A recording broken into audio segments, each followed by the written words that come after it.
couldn't handle. No one else could ever hold a candle. Ladies and gentlemen, please welcome Jemelin Artigas. And they just gave me like all this money, and I was like, it was about £500 a day, and I was like, for what?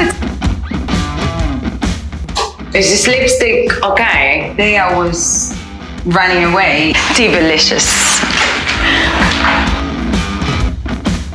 I moved to the UK because of the beautiful weather, because of the beautiful...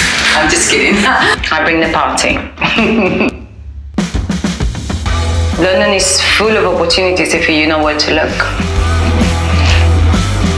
I told you this was gonna get me emotional. My past skeleton's not fun. Whoa, the beginning of my journey. Where do I start? Hey everyone, I'm Jemelin Artigas. I am originally from Venezuela, but now I live in London for 20 years. I'm an entrepreneur, a motivational speaker, and now a brand ambassador for wealthy women. I moved to the UK because of the beautiful weather, because of the beautiful... I'm just kidding. I was very young. I was 16 years old, so just graduated from high school. All I knew was that I was going to be away from my mom. She was very strict, and I was going to a very exciting city, but I didn't even know what it was. I thought actually the flight was going around and around and around because it was very far. So I was 16. Can you imagine 16 years old? You're just a baby, but I was the eldest of 3 daughters. So I've always lived forward. I've always been more of an adult because I had to look after my sisters. I even had to look after my stepdad, you know, cook for them, clean, maintain the house because my mom was always working to provide for us. I just felt like I was very mature for 16 years old. However, the biggest shock of my life was when I came off that plane, and it was September, but it's still coming from 35-degree heat to, I don't know, I think it was about 12 or 15 degrees that day. It was raining and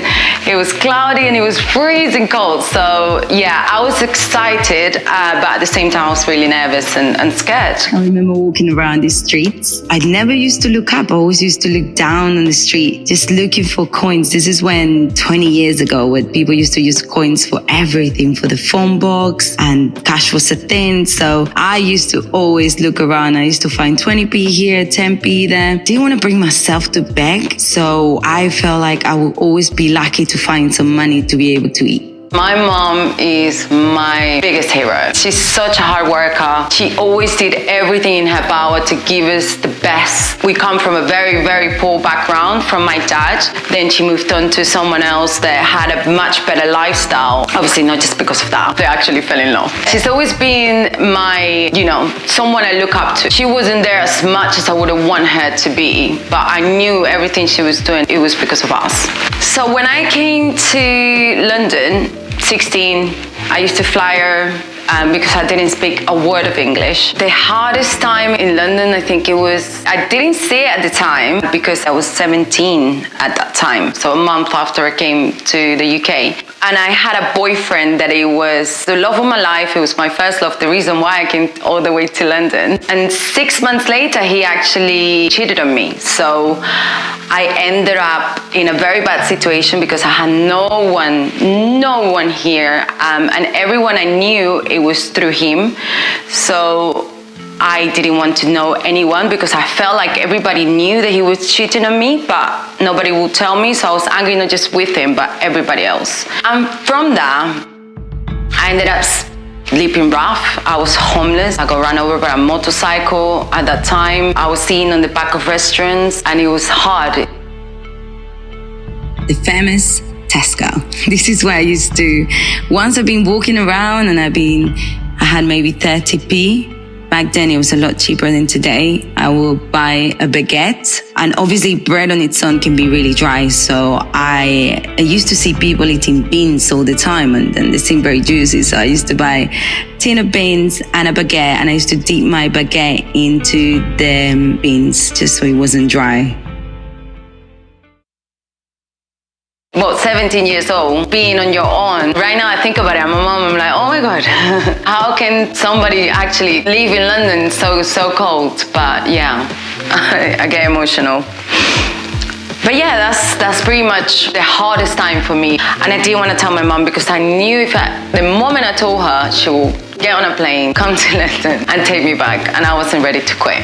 This number 21 is so important to me. So when I first came to the UK, here's the number first house that I ever lived in. Fast forward 18 years later, when I'm walking towards the apprentice casting, the first number I see is number 2 and the building number was number 1. And I was the second contestant to actually be called, to be told that I was on the show. So 2 and 1 are such a powerful numbers to me. So this is Soho Square. This is the first place where I stopped after leaving my house at 16, nowhere to go. And it became kind of like my base when I was homeless. So I would come here, I'll leave my stuff here with a veteran. They used to be homeless as well. So luckily it never got stolen. But yeah, I used to always be around here all the time. When I came to London, my mom gave me £800. It was freezing. I was like, I'm not going to be able to live in this country like this. So I had £800 in my pocket and I went and bought a coat. And that coat was about £500. And this is 20 years ago. So I was like, oh, okay, £300 will last me the year. Obviously, it clearly didn't. Then I thought, here I am, I'm homeless. I need food. I don't have money. Should I return this jacket? Business venture. It was when I first started doing beauty therapist. I was working in a salon. I was loving every minute of it. But I thought, you know what? I could do this for myself. I can actually go do treatments on people's houses. So I created some flyers and I started like dropping it on people's houses. That was kind of like my first business experience, I guess. So once I realized that a mobile beauty therapist isn't as easy as it looked, I started working more on my communication skills, punctuation, and I learned everything on YouTube. Never had the chance to go to university because I had to work to support my family back in Venezuela. So I would have loved to go to university or some sort of education, but I just couldn't because I had to work very hard. So I'll go on YouTube and I will literally find videos on how you can say certain words in a very good way. And I wanted to work in my communication skills because I felt like if I did that, I would get to a different stage of my life. And that's when I used to work in a beauty salon, and one of my clients, he was a regular. He used to get massages off me, but I'll be a chatty box. I'm the worst person I was really bad at doing massages. They were literally, I was good at it, but I would chat too much. Actually, that's where it got me to the next stage. He said to me, why don't you come and work for me? I run a communications company where we do lead generations for trade shows and exhibitions, visiting trade shows and exhibitions. But 3 months later, unfortunately, the company went under and I lost my job. They couldn't keep me anymore. So I went from having a full-time job, secure job as a beauty therapist, to no job. And then I learned that I was pregnant. So yeah, it was tough times. I was signing on. I was in job seekers allowance because I've always been very independent financially. I never had anyone looking after me financially. So yeah, that was that. It was really, really hard. A lot of things crossed my mind, but I've always been a fighter, and I knew somehow I was gonna get through it. So now I have a beautiful 10-year-old son. But yes, it was really, really difficult to think. From having such a drive and motivation, I felt like things kept happening that would just push me back down. And the pregnancy at that point, it felt like it was kind of like a knockback that I didn't need at the time. However, 10 years later, I'm a happy mom. 4 years ago, I was suffering from depression. I didn't want to be here anymore. I had my son, and I think my son came to my room one day and he said, "Oh, mommy, the same." He was only like 4 years old. And that broke my heart. So I thought, okay. Oh, sorry.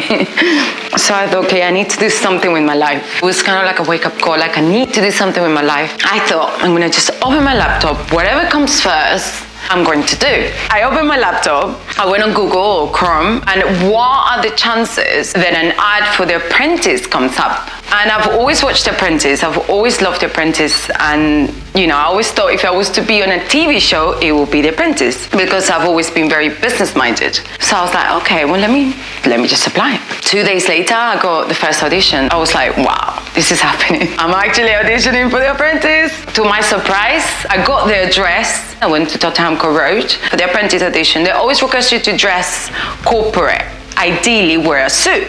Start walking down the street, and it kind of like just comes to me, the fact that I'm on this street where I used to live 18 years ago then, because this is 2 years ago. And there I was going to the same building, wearing a suit that I was crying 18 years ago.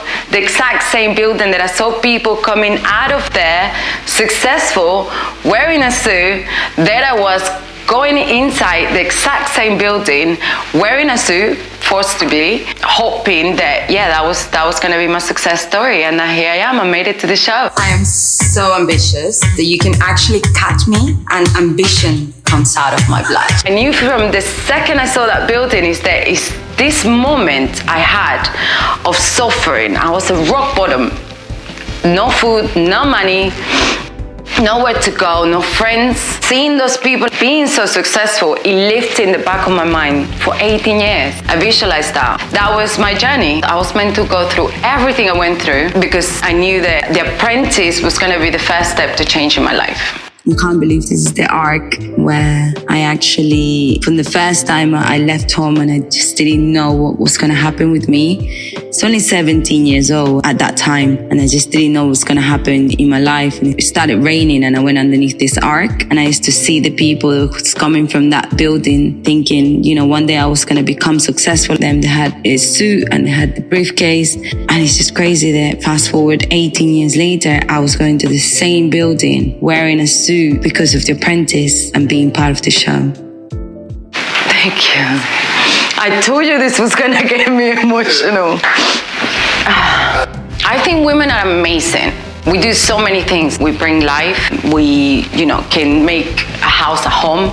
We can create things incredibly. I think women are such a powerful humans, and I feel like sometimes we neglect ourselves to think we can do one thing or the other. And here I am. I am a mom. I am a partner, also a businesswoman. And my advice to every woman out there is just don't neglect yourself. Don't think small, because you're capable of doing incredible things. If you put your mind into it, you can have it all. I'm 100% the perfect example. You can have a successful career, you can have a happy home, and you can have a beautiful future if you put your mind and your soul into it. And with the right mindset, you can definitely accomplish anything you put your mind into. So now I feel grateful. I know everything that I've been through is kind of crazy, but it shaped me to the person that I am today. I think I'm super blessed the way that my career is going. Being on The Apprentice gave me that platform for people to be able to hear my voice and hear my story, and now I get to inspire other people. And I think a part of my mental health and me trying to not be in this world, or me trying to actually commit suicide, is because I didn't feel like I had a purpose, and I think like I found my purpose. My purpose is to inspire people, to help people, to motivate people, and to just show them, look, through everything I've been through, and look where I am today. I'm standing, I'm strong. I think that's something that it's my drive, and I'm super proud. Describe myself in 3 words. I say I'm very, very, very humble. I'm very kind, but I'm also very crazy. Humble because of my upbringing. Kind because I feel like giving is what's got me to where I am today. And crazy because I love taking risks. I say yes to everything. I jump off a plane. And this is what majority of people don't understand in life. We're not getting out of here alive. So why would you play it safe? You're gonna die. You're gonna die. I'm gonna die.